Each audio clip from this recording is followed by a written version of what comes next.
দেখছিলাম Lamine ইয়ামালের Instagram প্রোফাইলটা। ভদ্রলোক প্রোফাইল পিকচার চেঞ্জ করে ফেলেছেন। তিনি একটা প্রোফাইল পিকচার দিয়েছেন, এটা বলেই দিই কী দিয়েছেন, of the radar on the mission. এখন মিশনটা কি আপনি তো জানতে চাইবেন। মিশনটা নিশ্চয়ই বরুসিয়া ডর্টমুন্ডের সঙ্গে চ্যাম্পিয়ন্স লিগের ম্যাচটা। লা লিগার সবার ওপরে বার্সেলোনা আছে, অনেকের মতে এই বার্সেলোনা নাকি ট্রেবল জিততে পারে। আপনি সেই অনুযায়ী বার্সেলোনাকে ফেভারিট ধরেন আর নাই ধরেন, এই পরীক্ষাটা কিন্তু কড়া পরীক্ষা, এবং সেটা আর কেউ মানুক আর না মানুক, লামিন ইয়ামাল সেটা মানছেন, সেটা তার ওই ইনস্টাগ্রাম প্রোফাইল পিকচার চেঞ্জ করার মাধ্যমে আপনি বুঝতে পারেন। কিন্তু অনেকে হয়তো প্রশ্ন করবেন যে এই ম্যাচে ফেভারিটকে, এটা তো আপনি জানেন, তাহলে এত কিসের কথা বার্সেলোনা আর বরুসিয়া ডর্টমুন্ড নিয়ে? আপনি যা জানেন বা আমি যা জানি তার কোনো কিছুই আসলে কাজে দেয় না যখন একবার মাঠে 22 জন ফুটবলার খেলাটা শুরু করেন। ঠিক একই রকম প্রশ্ন করা হয়েছিল গাভিকে, যিনি ম্যাচের আগের দিন প্রেস কনফারেন্সে এসেছিলেন। তিনি বলছেন যে কে কি ভাবছে না ভাবছে এটা দিয়ে কিছুই আসলে যায় আসে না, কারণ এই ম্যাচে আসলে ফেভারিট বলে ওইভাবে কোনো তকমা তিনি লাগাতেও চান না। তিনি বলছেন, I don't care if people put us as favorites or not to win the Champions League. What we must do is beat Dortmund. We are having a spectacular season, but we don't feel invincible. It's football, you can't always win. এবং আপনি যে সব সময় জিততে পারেন না, এর উৎকৃষ্ট উদাহরণ বার্সেলোনাকে আপনারা আলাদা করে দেওয়ার কোনো প্রয়োজন নাই। আপনি বার্সেলোনা সেই রোমের ম্যাচটার কথা চিন্তা করেন তো। বার্সেলোনা ফার্স্ট লেগে যখন একটা বড় ব্যবধানে জিতলো, তারা কি জানতো সেকেন্ড লেগে গিয়ে কি ঘটবে? বার্সেলোনার সঙ্গে গেল কয়েক বছর ধরেই ধারাবাহিকভাবে ইউরোপিয়ান কম্পিটিশনে এরকম ঘটনা ঘটেছে। তাই গাভিও সতর্ক, বার্সেলোনার সমর্থক যারা আছেন তারাও নিশ্চয়ই বেশ সতর্ক। এবং যখন আমরা বলছি বার্সেলোনা এবং বরুসিয়া ডর্টমুন্ডের খেলা, তখন আপনি আসলে এখানে কোনো জায়গায় আলাদা করে এমফাসাইজ করতে পারবেন না। হ্যাঁ, বরুসিয়া ডর্টমুন্ড দুটো ম্যাচ বেশি খেলেছে, কিন্তু আপনি যদি এই লিস্টটা দেখেন, এখনো পর্যন্ত এবারের সিজনে চ্যাম্পিয়ন্স লিগে সবচেয়ে বেশি গোল করা দলগুলো কারা, সেখানে আজকের দিন পর্যন্ত অন্ততপক্ষে বার্সেলোনা সবার ওপরে আর বরুসিয়া ডর্টমুন্ড তারা 3-এ। এখন এই দুই দলের দেখা এর আগেও হয়েছে, এবং এই লিস্টটা দেখে আপনি বুঝতে পারছেন এই ম্যাচে প্রচুর গোল হয়। আপনি যদি আগের ম্যাচটা দেখে থাকেন, 3-2 গোলে বার্সেলোনা যেটা জিতেছিল, ওইখানেও আপনি গোলের পসরা দেখেছিলেন। কিন্তু প্রশ্ন হচ্ছে, ডর্টমুন্ডের অবস্থা তো অত ভালো নয়। বার্সেলোনা কি আসলেই খুব বেশি ভয় পাওয়ার দরকার আছে? সম্ভবত না। কিন্তু বার্সেলোনা এবং বরুসিয়া ডর্টমুন্ডের খেলা যখন হচ্ছে, ওই গোলের কথাতেই আপনাকে থাকতে হচ্ছে।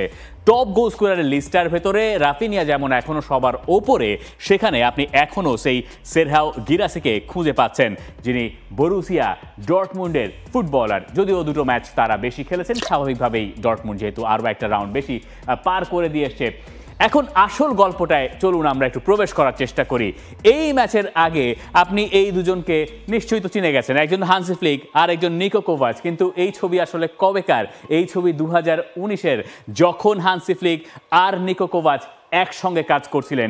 এই দুজনের বন্ধুত্ব আজকের নতুন নয়, বহু পুরনো বন্ধুত্ব। 2006 সাল থেকে একজন অন্যজনকে চেনেন।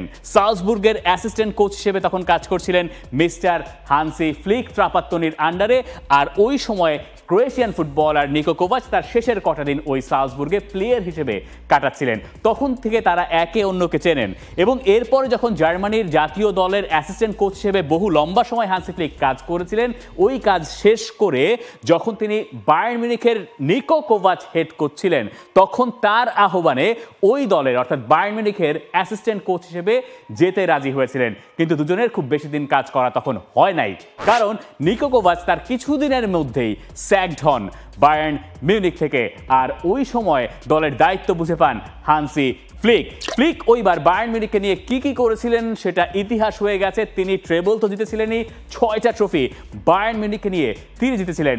এবং এই দুই কোচ একে অন্যের মুখোমুখি হচ্ছেন এইবার প্রথমবারের মতো। দুজন খুব ভালো বন্ধু। ইনফ্যাক্ট নিকো কোভাচ এই ম্যাচের আগে বলেই দিচ্ছেন যে এই দুজনের সবসময় নিয়মিত কথা হয়। আপনার নিশ্চয়ই কিছু বন্ধু আছে যাদের সঙ্গে আপনার নিয়মিত যোগাযোগ থাকে, আপনার কাজের ক্ষেত্রে হোক বা অন্য কোনো কারণে হোক। এইরকম এক বন্ধুত্ব এই দুই কোচের ভেতরে, এবং যখন এই দুই দল মাঠে নামছে তখন ওই পারস্পরিক শ্রদ্ধাটাও বোধহয় থাকছে। একটু মনে করিয়ে দেই, এর আগে যখন হান্সি ফ্লিকের দল বার্সেলোনা বরুসিয়া ডর্টমুন্ডের সঙ্গে খেলেছিল, তখন ডর্টমুন্ডের কোচ ছিলেন নুরি সাহিন। তিনি তো পরে বরখাস্ত হয়েছেন কারণ দলের ফর্ম একদমই ভালো নয়। এবার আসুন আমরা পরের ঘটনায় যাই, যে বার্সেলোনার চ্যালেঞ্জটা আসলে কি বা হান্সি ফ্লিকের আন্ডারে এইবার বার্সেলোনার কি পরিবর্তন আমরা দেখলাম, যেটা দেখে এখন লোকে বলছে ট্রেবল জিততে পারে এই বার্সেলোনা। জাভির আন্ডারে আমরা দেখেছি বার্সা অনেক বেশি ডিফেন্সিভ ট্রানজিশন কনসিড করতো, যার ফলে অনেক গোল খেত।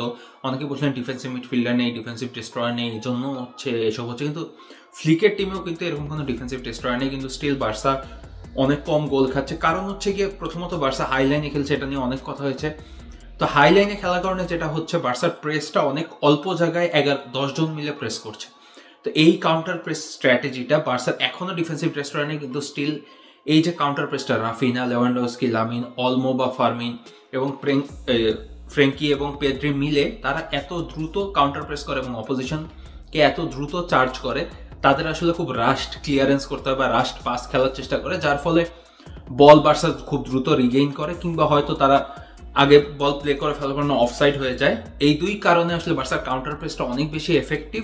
কাউন্টার প্রেসের কথা বলা হচ্ছে মিডফিল্ডে ওই লেভেলের ডিস্ট্রয়ার না থাকার পরও এই বার্সেলোনা দারুণ ফর্মে আছে। এখন কারণগুলো কি কি দেখেন, বার্সেলোনার ইন্ডিভিজুয়াল প্লেয়াররা সবাই ফর্মে আছেন। ফরওয়ার্ড লাইন তো এই মুহূর্তে ইউরোপের সেরা, এটা নিয়ে খুব বেশি কথা বলার বোধহয় প্রয়োজন নাই। আপনি দেখেন কোন কোন জায়গায় বার্সেলোনার ক্লিক করে গেছে। ওয়েজেক শেজনি, তার কি আসলে এত ভালো করার কথা ছিল? তিনি যতদিন ধরে বার্সেলোনায় খেলছেন, বার্সেলোনা একটা ম্যাচও হারা নাই। বার্সেলোনা এই সিজন ধরেই, এই বছর ধরে, ইনফ্যাক্ট এই 2025 সালে একটা ম্যাচও হারা নাই। আমরা এক্সপেক্ট করছি যে বার্সেলোনার স্টার্টিং ফরমেশন এইরকম কিছু একটা হয়তো হবে, যেখানে জোস কোন্ডে আরও একবার স্টার্ট করবেন। তার 100 ম্যাচের উপরে স্টার্ট করা হয়ে গেছে ক্লাব এবং কান্ট্রির হয়ে। ডিফেন্সে ইনিগো মার্তিনেজের ফেরার কথা রয়েছে, বালদে তো থাকছেনই। মিডফিল্ডে আমরা ডিয়ং এবং পেদ্রিকে রেখেছি। গাভিকে হয়তো এই ম্যাচে স্টার্ট করানোর সম্ভাবনা বেশ খানিকটা কম। বেশ কিছু গণমাধ্যমের খবর হচ্ছে ফার্মিন লোপেজ একটা স্টার্ট পেয়ে যেতে পারেন এই ম্যাচে। আপনি যদি লা লিগায় গেল 4টা ম্যাচেও বার্সেলোনার খেলা দেখে থাকেন, তাহলে আপনি জানেন, মানে ঈদের পর থেকে বা ইন্টারন্যাশনাল ব্রেকের পর থেকে, তাহলে আপনি জানেন যে ফার্মিন লোপেজ মোটামুটি একটা ভালো ফর্মে আছেন এবং বেশ ইম্প্যাক্টও তিনি রাখছেন। এখন প্রশ্নটা ঘুরে ফিরে ওই জায়গায় যে লামিন ইয়ামাল, রাফিনিয়া, লেভানডস্কি, যারা চ্যাম্পিয়ন্স লিগের এই সিজনের অন্যতম টপ স্কোরার, তারা আসলে এই ম্যাচে কি ডেলিভার করতে পারছেন? বার্সেলোনার গোল নিয়ে খুব একটা সমস্যা হয় না। বার্সেলোনার শেষ ম্যাচটায় বেতিসের বিপক্ষে বেতিসের ডিফেন্ডিং পারফরমেন্সের কারণে বার্সেলোনা জেতা হয় নাই, তারা যথেষ্ট পরিমাণ গোলের সুযোগ তৈরি করেছে। এই ছাড়া আপনি এই দলটাকে যথেষ্ট আত্মবিশ্বাসী হতে পারেন আপনি যদি বার্সেলোনা সমর্থক হয়ে থাকেন। এখন চ্যালেঞ্জটা আসলে কোন জায়গায়? বরুসিয়া ডর্টমুন্ড আসলে ভালো কোন জায়গায় বার্সেলোনাকে বিপদে পড়তে হতে পারে? বার্সা এই সিজনে কিন্তু বেনফিকার ম্যাচটা যদি মনে করেন 5-4 যে লাস্ট মিনিটে রাফিনা গোল জিতেছিল, ওই ম্যাচে কিন্তু আলভারো ফার্নান্দেস, বেনফিকার লেফট ব্যাক, তিনি বার্সাকে বেশ ভুগিয়েছিলেন কুন্দের সাইডটা দিয়ে। তো কুন্দে টানা 100 ম্যাচ খেলছেন দেশ এবং ক্লাবের হয়ে, তো সেই জায়গায় তিনি কতখানি ফ্রেশ থাকবেন এবং ওই জায়গায় যদি গিটেন্সকে খেলানো হয়, তো ওই জায়গায় বার্সার জন্য একটা সমস্যা ক্রিয়েট হতে পারে। তবে ডর্টমুন্ডেরও অনেক ইনজুরি ইস্যু আছে, স্লটার ব্যাক নেই, তো সেই জায়গা থেকে হয়তো বার্সা অ্যাডভান্টেজে থাকবে, কিন্তু বার্সার জন্য এই 3-5-2টা একটা বড় ইস্যু হতে পারে। তো ডর্টমুন্ড নিয়ে কথা বললে ডর্টমুন্ডের ফরমেশনটা তো আমাদের একটু দেখে নেওয়া প্রয়োজন। এই যে 3-ম্যান ব্যাকলাইনের কথা আমরা শুনছি, এটাই নিকো কোভাচের আন্ডারে বরুসিয়া ডর্টমুন্ডের নতুন ধরনের শেপ আপনি বলতে পারেন। এখন 3-ম্যান ব্যাকলাইনের এগেনস্টে খেলাটা একটু ট্রিকি, স্পেশালি আপনি যদি বার্সেলোনা হন তাহলে ব্যাপারটা আরেকটু ট্রিকি, এবং এই কথাটাই আমরা এতক্ষণ ধরে শুনছিলাম। যদিও ডর্টমুন্ডের স্লটার ব্যাক এই ম্যাচে তো নাই, তার সিজনটাই আসলে শেষ হয়ে গেছে। এইটা ডর্টমুন্ডের জন্য বড় একটা সমস্যা। পাসকাল গ্রস এই ম্যাচে থাকছেন না, তো এরপরে এইরকম একটা 11 হতে পারে ডর্টমুন্ডের শেষ ম্যাচে চুকুমেগা তিনি বেশ নজর কেড়েছেন এবং অনেক ডর্টমুন্ড ফ্যান তাকে ঘিরে একটা স্বপ্ন দেখছেন। এখন আসেন আমরা একটু হিসাব করার চেষ্টা করি বার্সেলোনার কোন জায়গাতে চ্যালেঞ্জটা হতে পারে। আপনি যদি এই বার্সেলোনার 11টা দেখেন, এবং যেটা আমরা জানি যে বার্সেলোনার ফুল ব্যাকরা যথেষ্ট পরিমাণ ওভারলোড করার চেষ্টা করেন উইংগুলো, তাতে ইয়ামাল বা রাফিনিয়া তাদের বেশ খানিকটা সুবিধা হয়। তো এইখানে যখন আপনার এই রকম অবস্থা, তখন তাদের তো আবার উইং ব্যাক আছে, মানে ডর্টমুন্ডের কথা বলছি। তো এই উইং ব্যাকরা যদি একটু ডিফেন্সিভ মোডে থাকেন, ধরুন আপনি তারা খুব বেশি অ্যাটাকিং মোডে যাবেন না, তারা যদি ডিফেন্সিভ মোডে থাকেন তাহলে বার্সেলোনাকে আটকানো সম্ভব। আর যদি বার্সেলোনার ঘরের মাঠে বরুসিয়া ডর্টমুন্ড খুব ভালো একটা ডিফেন্সিভ পারফরমেন্স দেখাতে পারে, এরপরে নিজেদের ঘরের মাঠে যা করার তারা হয়তো সেটা করার স্বপ্ন দেখতে পারে। কিন্তু প্রাথমিক কাজটা তো তাদেরকে করতে হবে নিজেদের জায়গায় নিজেদের সেরাটা বরুসিয়া ডর্টমুন্ডের আগা থেকে গোড়া পর্যন্ত সব ফুটবলারকে দিতে হবে। আর কোন পয়েন্টে আমরা কথা বলতে পারি? আমরা লেগানেসের ম্যাচটার কথা ধরতে পারি, আমরা বেতিসের বিপক্ষে বার্সেলোনার ম্যাচটার কথা চিন্তা করতে পারি। অনেক সময় এরকম হয় না যে আপনার ইন্ডিভিজুয়াল পারফরমারকে আপনি একটা টিম হিসেবে আটকে দেওয়ার ক্ষমতা রাখেন। এখন বরুসিয়া ডর্টমুন্ডের এই ম্যাচে জেতার ওই একটাই বোধহয় কারণ আপনি খুঁজে পেতে পারেন যদি খুব চেষ্টা করেন বার্সেলোনাকে হারানো, সেটা হচ্ছে যে এই সব footballer individually as a team অপোনেন্টকে আটকে দিচ্ছে।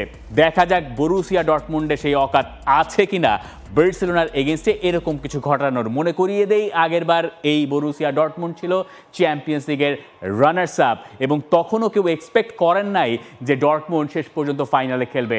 বার্সেলোনা নিজেদের কাজটাকে মোটেই সহজ ভাবছে না, তবে যে চ্যালেঞ্জগুলো আছে সেগুলো উতরে যেতে না পারার বার্সেলোনার কোনো কারণ নাই এই সিজনে আমরা যা দেখেছি সেই হিসেবে। আপনার প্রেডিকশন কি? আমার প্রেডিকশন বার্সেলোনার পক্ষে। চলুন এবার আমরা যাই পরের ম্যাচে। এখন এইখানে আপনি বলবেন যে পিএসজি একপাশে অ্যাস্টন ভিলা, এই ম্যাচের প্রেডিকশনও আপনি খুব সহজে অনুমান করতে পারেন, কিন্তু আসলেই কি তাই? উনাই এমিরি এবং লুই এনরিকের তো মজার কিছু গল্প স্বল্প আছে রে ভাই।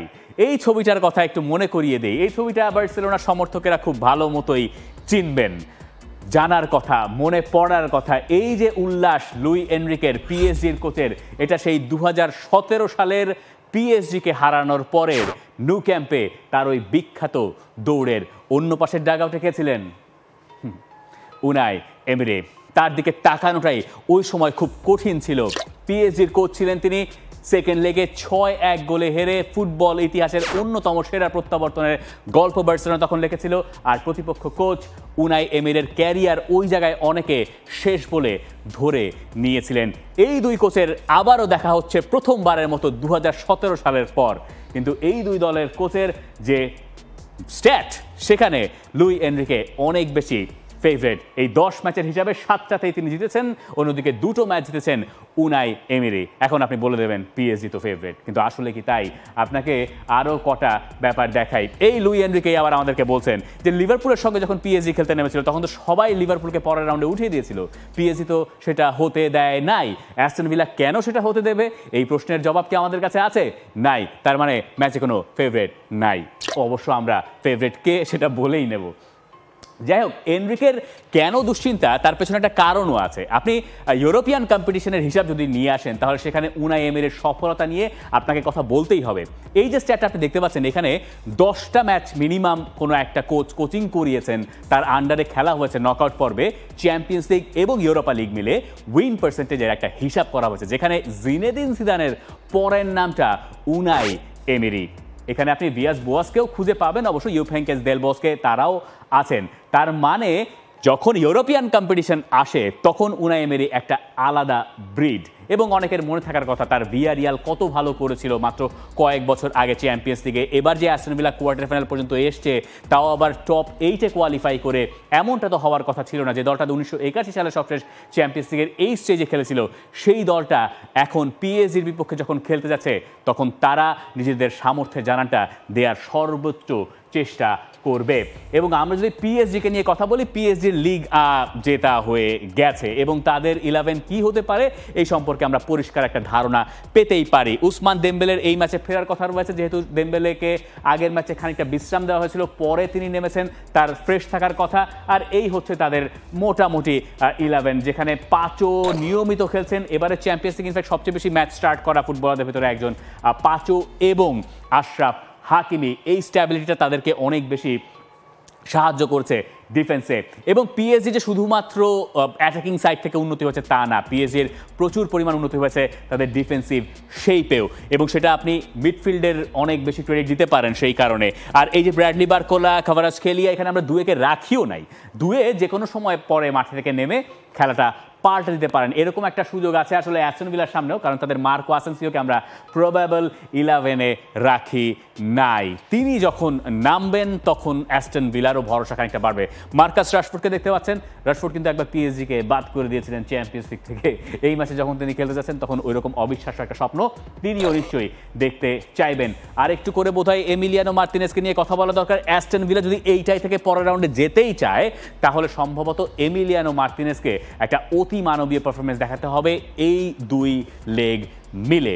আর যদি এ পাশ থেকে পিএসজি আর বার্সেলোনা উঠে যায় তাহলে আপনি জানেন সেমিফাইনালের লাইন আপ কি, কিন্তু এটা কেবলমাত্র ফার্স্ট লেগ। এই ফার্স্ট লেগেই সব গল্প শেষ হয় না।